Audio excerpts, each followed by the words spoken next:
If coffee makes you irritable, switch to Postum.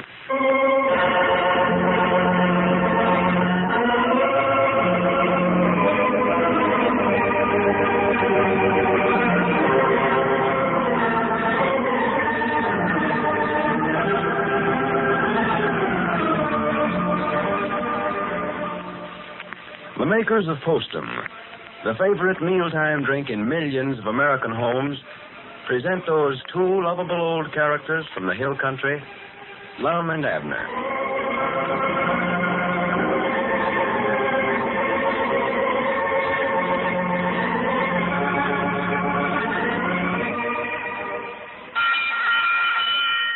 A noisy streetcar or truck passing by may not only make you jump, but it certainly doesn't help your disposition.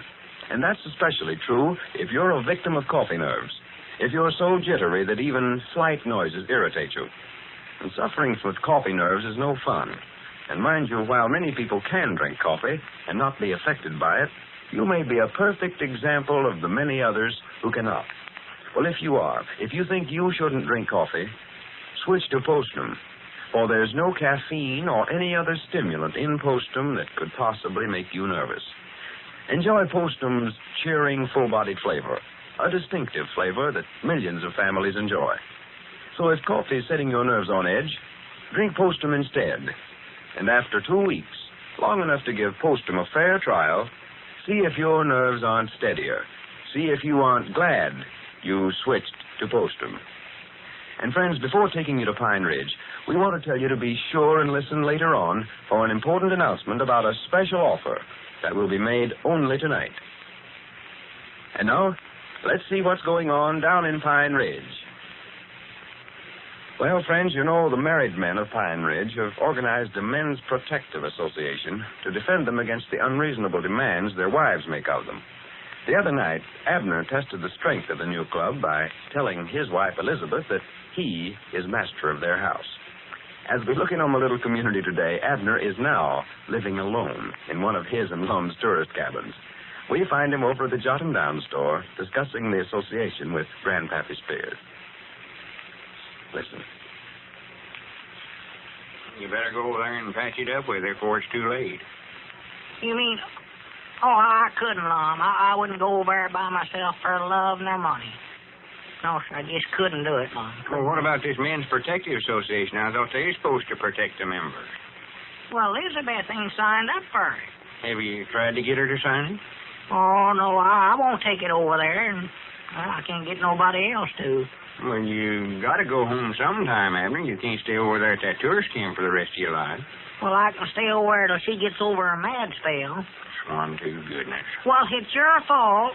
You and Grandpap were the one that put me up to sassing her. Now, wait a minute. Wait just a minute. Don't try to lay that on to me.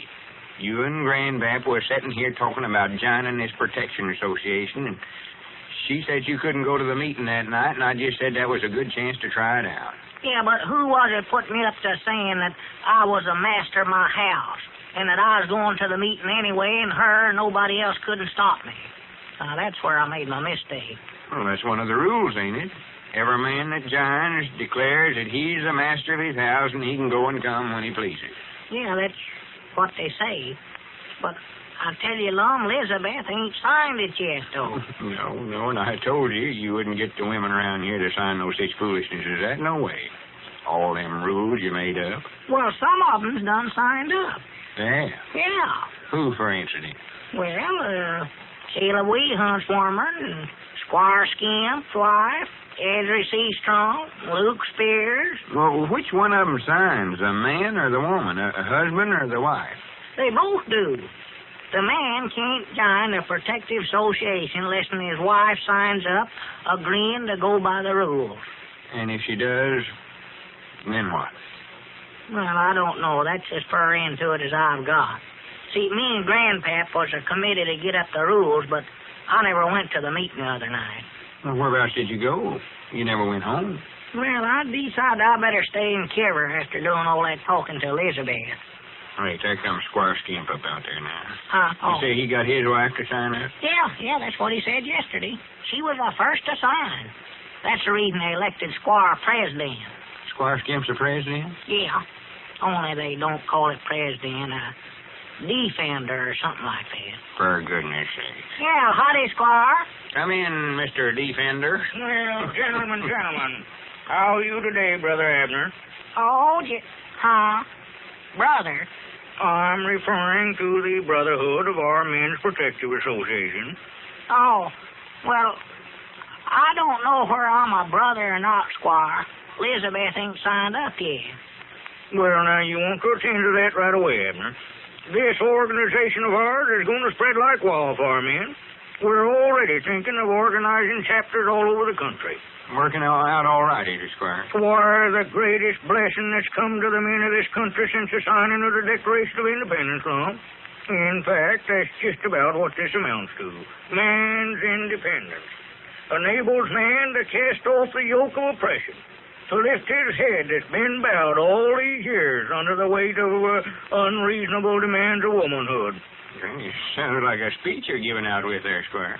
Well, to be frank, it is a little excerpt from a discourse I had with the boys the other night. It's a subject that I could discuss all day.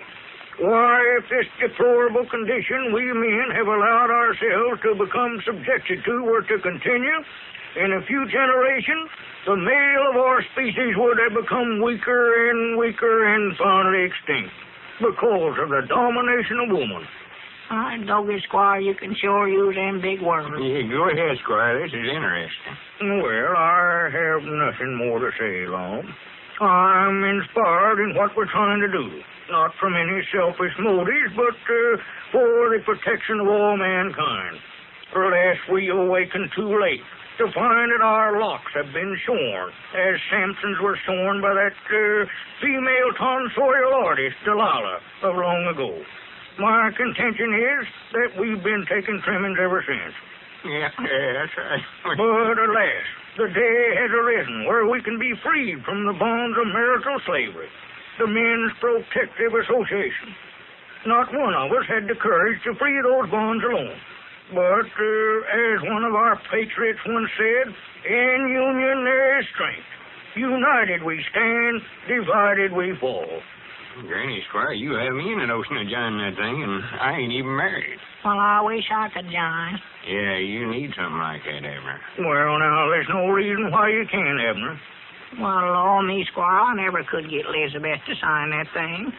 He's afraid to suggest it to her, Squire. In fact, he's even afraid to go home. What's that? Afraid to go home?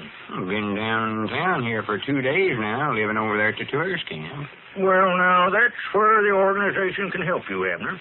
Now, if you really want to be affiliated with the organization, we'll help you. We need you. We need every married man in this town. We have enough members now that we can march over to your house in a body and demand that Mrs. Peabody give you your freedom, your constitutional rights, the thing that our illustrious forefathers fought and died for, man's freedom of mind and speech. March over there in a body? Yes, we'll have a torchlight parade tonight. That's what we'll do. March over to your house. Call Mrs. Peabody out on the porch, read her the rules of our organization, and demand that she abide by them. Well, that sure would be fine if you fellas will do that for me, Squire. I'd sure appreciate it.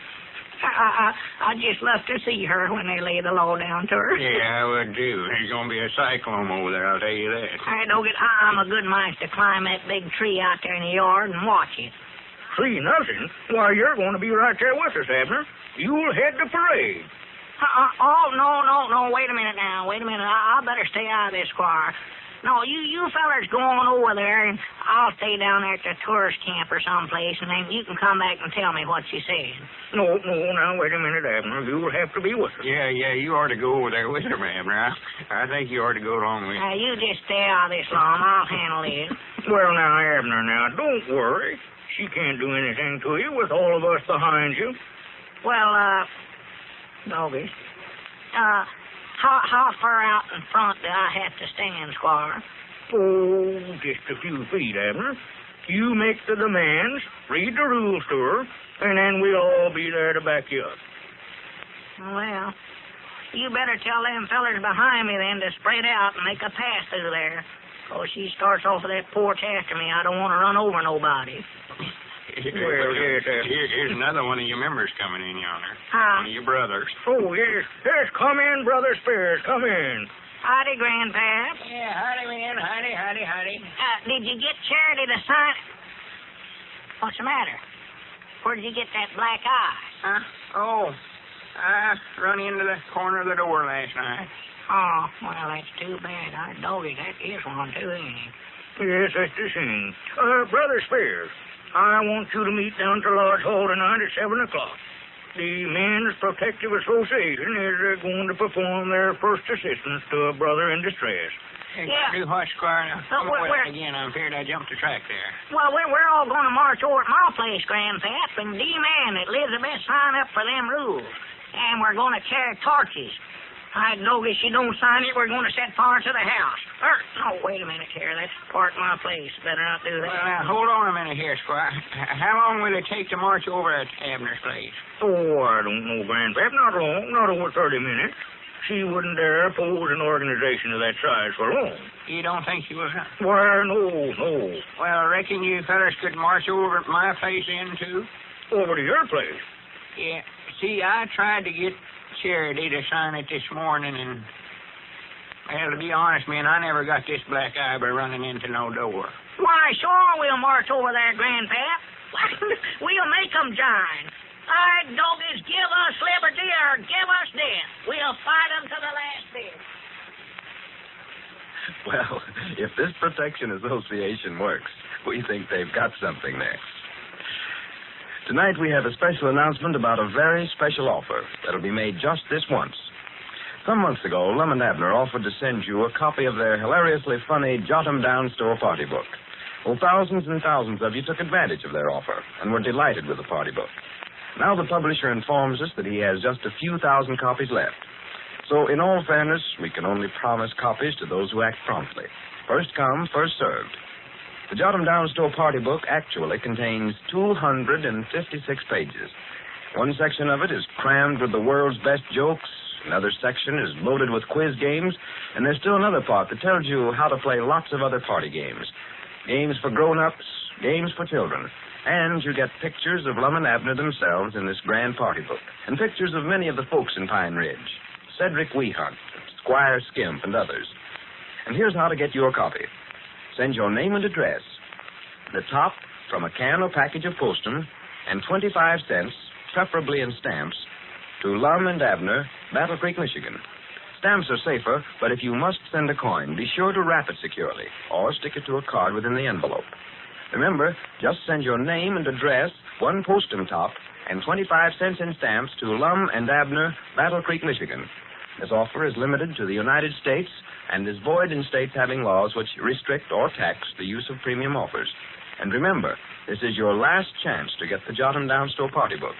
It's first come, first served, so better act tonight. And if the supply is exhausted before we get your request, we'll refund your money.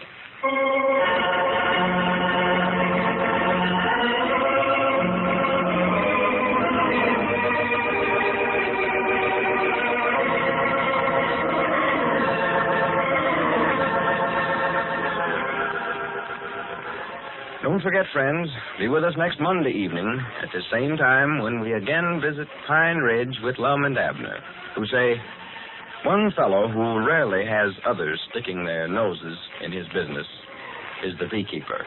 Lou Crosby speaking. And remember, Postum, your best bet for a good night. This is the Columbia Broadcasting System.